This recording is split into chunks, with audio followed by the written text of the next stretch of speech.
हर रोज एक नई कहानी देखने के लिए चैनल को सब्सक्राइब करें और बेल आइकन को दबाना ना भूलें।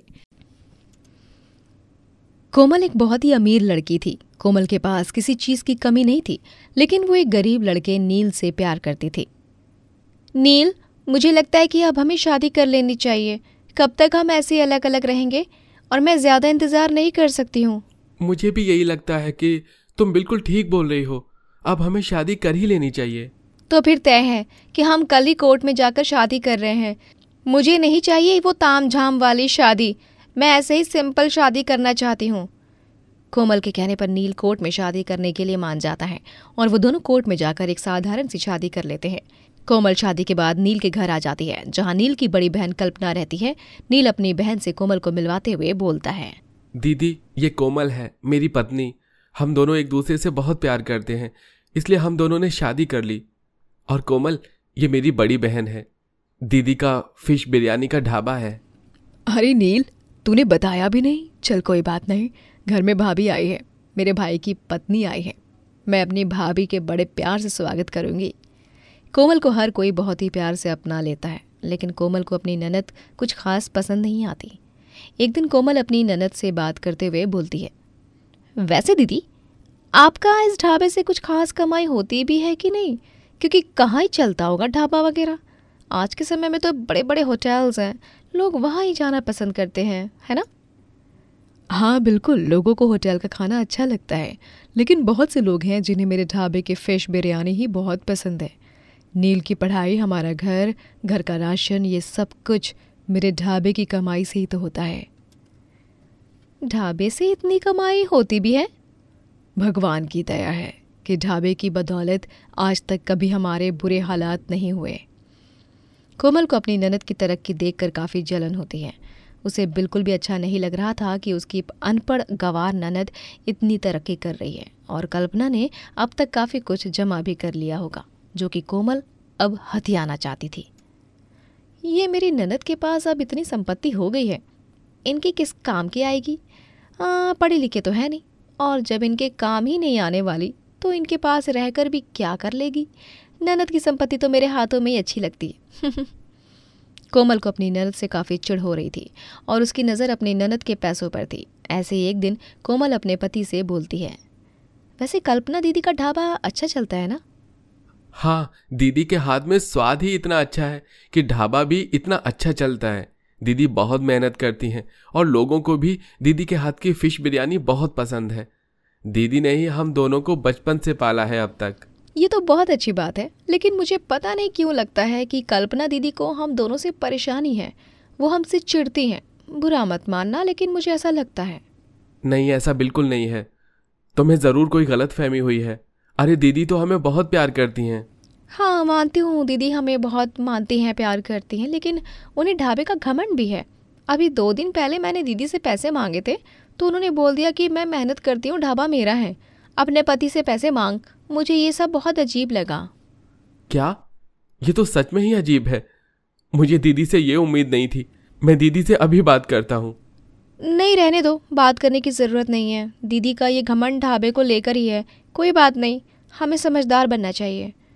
कोमल अब इसी तरह धीरे धीरे नील को कल्पना के खिलाफ भड़काने लग जाती है। नील भी कोमल की बातों में आसानी से आ जाता है, और कोमल की बातों में आकर नील अब अपनी बहन से उसका सब छीनने को भी तैयार हो जाता है। बस दीदी से इन कागज़ पर दस्तखत लेने हैं, फिर सब कुछ हमारा। इतना सब होने के बाद भी दीदी ने छोटी छोटी चीज़ों के लिए तरसाया है ना, अब उन्हें पता चलेगा। नील अब धोखे से कागज़ पर कल्पना का दस्तखत ले लेता है और सब कुछ अपने नाम करवा लेता है, और कल्पना को घर से निकालते हुए बोलता है, तुम्हारा अब इस घर पर बहुत राज हो गया। अब इस घर पर मेरा और मेरी बीवी का ही राज होगा। नील अपनी बहन को घर से निकाल देता है, जिसके बाद कल्पना बहुत अकेली पड़ जाती है। भटकते भटकते कल्पना एक आश्रम में जा पहुंचती है और वहां के इंचार्ज भगवती से बोलती है, मेरे पास रहने की कोई जगह नहीं है, मैं बिल्कुल बेसहारा हूँ, मुझे यहाँ रहने के लिए जगह दे दीजिए। मैं आपका यह एहसान जिंदगी भर नहीं भूलूंगी। यह आश्रम है और यहाँ पर हर किसी को छत मिलती है। तुम भी यहाँ रह सकती हो, लेकिन तुम्हें काम करना होगा। बिना काम के यहाँ कोई नहीं रहता है। कल्पना अब आश्रम में ही रहती है और आश्रम की रसोई संभालती है। कल्पना का बनाया हुआ खाना आश्रम के लोगों को बहुत ही अच्छा ज़्यादा पसंद आता है। हर कोई कल्पना की तारीफ ही करता है। ये देखकर भगवती बोलती है, क्या बात है कल्पना, अभी तुम इस आश्रम में आए हुए कुछ ही दिन हुए हैं और अभी से तुमने सबका दिल जीत लिया। पहले यहाँ बच्चे मुंह बना बना के खाना खाते थे, लेकिन अब सबको यहाँ का खाना बहुत पसंद आता है। बच्चे अब खुद से 2-2 बार खाना मांग कर खाते हैं और ऐसा पहले कभी भी नहीं हुआ है हमारे आश्रम में। ये तो मेरा सौभाग्य है कि सबको मेरा बनाया हुआ खाना इतना पसंद आ रहा है और हर कोई इतने चाव से खाना खा भी रहा है। ये तुम्हारा सौभाग्य नहीं है, बल्कि तुम्हारे हाथ का स्वाद है जो सबको इतना ज़्यादा पसंद आ रहा है। इसका मतलब मैंने तुम्हें आश्रम में रखकर ये फ़ैसला बिल्कुल सही लिया। मुझे बहुत खुशी है कि तुम हमारे आश्रम का हिस्सा हो। कल्पना अब आश्रम में बहुत दिल लगा कर काम करती है। कल्पना का काम सबको पसंद भी आ रहा था। हर कोई उसकी तारीफ कर रहा था। लेकिन वहीं दूसरी तरफ कल्पना का भाई और भाभी, उन दोनों के हालात बिल्कुल अच्छे नहीं होते और सारे पैसे ख़त्म हो जाते हैं। फिर वो दोनों कल्पना का पता ढूंढ कर आश्रम में आते हैं और कल्पना से माफ़ी मांगते हुए नील बोलता है, दीदी मुझे माफ़ कर दो, मैंने आपके साथ बहुत गलत किया है, आप हमारे साथ घर चलो। हाँ दीदी, हमें हमारी गलती का एहसास हो गया है, अब आप हमारे साथ घर चलो। नहीं, मैं तुम दोनों को कभी माफ़ नहीं कर सकती हूँ। तुम दोनों ने मेरे साथ जो किया मैं वो कभी भूल नहीं सकती, और ये आश्रम ही मेरा घर और बच्चे मेरी दुनिया है। कल्पना की बात सुनकर कोमल और नील वहाँ से चले जाते हैं। अंत में जो जैसा करता है वो वैसा ही भरता है। चाल का परिणाम नील और कोमल को बिल्कुल भी अच्छा नहीं मिलता।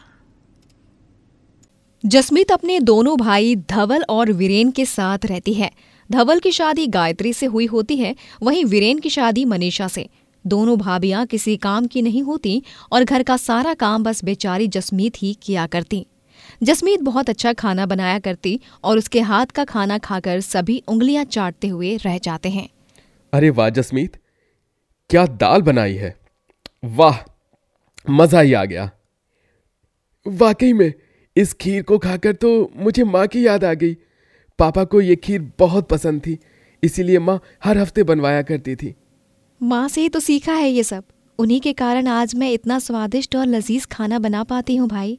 हाँ जसमीत, हम दोनों भाभियां तो बहुत ही खुशकिस्मत हैं जो हमें तुम जैसी ननद मिली है।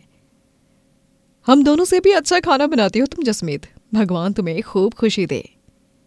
धन्यवाद गायत्री भाभी, धन्यवाद मनीषा भाभी। समय बीतता जाता है और एक दिन जब वीरेन और धवल किसी बिजनेस ट्रिप के चलते एरोप्लेन में सवार होकर कहीं जा रहे होते हैं, तब उनकी एरोप्लेन क्रैश हो जाती है और उन दोनों के साथ साथ अन्य यात्रियों की भी मौत हो जाती है, जिसके बाद मनीषा और गायत्री दोनों विधवा हो जाती हैं। हाय रे, मेरा सुहाग, मेरा पति, कहाँ चले गए आप? ये नहीं होना चाहिए था, हमारे साथ बहुत गलत हुआ है। हमारे पतियों को हमसे क्यों छीन लिया आपने भगवान जी? अब हम दोनों कैसे जिएंगे? संभालिए अपने आप को भाभी, इतना रो रो कर दोनों की तबीयत खराब हो जाएगी। मनीषा और गायत्री से भी छोटी उम्र होने के बावजूद जसमीत अब कोई नया काम ढूंढने लगती है, लेकिन उससे कहीं भी नौकरी नहीं मिलती, जिस कारण वो काफी ज्यादा परेशान हो जाती है। हे भगवान, अगर मुझे नौकरी नहीं मिली तो मैं पैसे कैसे कमा पाऊंगी? भाभी और मैं, हम सब कैसे रह पाएंगे? नहीं नहीं, मुझे कुछ ना कुछ तो करना ही होगा। मैं यूं हाथ पे हाथ धरे नहीं बैठ सकती। क्यों ना मैं अपना एक छोटा सा ढाबा बनाऊं। मेरे पास पड़े हुए गहने अब किसी काम के नहीं, मैं उन्हें बेचकर अपना ढाबा खोलूंगी और उसके ज़रिए ही पैसे कमाऊंगी। नौकरी तो मुझे जल्दी मिलने से रही, अब परिस्थिति ही ऐसी है कि मुझे ना चाहते हुए भी गहनों को बेचना ही पड़ेगा। जसमीत अपने सारे गहने बेचकर अपना एक ढाबा बनवाती है और वहां पर वो दिन रात खाना बनाकर बेचती है और पैसे कमाने लगती है। जसमीत के कमाने से अब उसकी दोनों भाभियां मनीषा और गायत्री बहुत खुश हो जाती हैं। चलो अच्छा है गायत्री, जसमीत ने अपना ढाबा खोल लिया, हमें तो कुछ काम करने की जरूरत ही नहीं अब। हाँ मनीषा, सही कह रही हो तुम, अब बस हम दोनों भाभियों को उस बेचारी ननद के पैसों पर ही राज करना है और ऐशो आराम की जिंदगी जीना है। मनीषा और गायत्री दोनों को अपनी ननद की कुछ नहीं पड़ी होती। वो दोनों केवल अपना स्वार्थ ही देखते हैं और सारा काम, सारी मेहनत बेचारी जसमीत ही करती है। घर से लेकर बाहर के सारे काम भी जसमीत ही करती है और मनीषा और गायत्री बस दिन रात आराम फरमाती हैं। मनीषा भाभी, गायत्री भाभी, मैं आज जल्दी जाऊंगी ढाबे में क्योंकि आज एक बहुत बड़ा ऑर्डर आया है। एक फंक्शन में खाना भेजना है। क्या आप दोनों आज की सफाई और दोपहर का खाना बना दोगे? माफ़ करना, आज मैं नहीं बना पाऊंगी इसीलिए। अरे ऐसे कैसे नहीं बना पाओगी जसमीत? तुम्हें तो अच्छे से पता है ना कि गायत्री और मुझे आजकल कितनी परेशानी हो रही है। हम दोनों की तबीयत कितनी खराब रहती है, उसके बावजूद भी तुम हमें ये कह रही हो। हाँ जसमीत, हमारी तबीयत के बारे में तो सोचो एक बार। लेकिन भाभी, अच्छा ठीक है, कोई बात नहीं, मैं सारे काम कर देती हूँ और उस ऑर्डर की आधी तैयारियाँ घर से ही कर देती हूँ। आप दोनों आराम कीजिए। हाँ जसमीत, बस दोनों के लिए गर्मा गर्म चाय ला देना कमरे में। हाँ जसमीत, वो प्याज के पकौड़े भी तल देना, उन्हें खाते खाते ना चाय पियेंगे तो तबीयत भी ठीक हो जाएगी हमारी। ठीक है गायत्री भाभी। जसमीत की दोनों भाभियां उसे इस तरह नाटक करके घर के सारे करवाती हैं काम और अपनी फरमाइश भी पूरी करवाती हैं।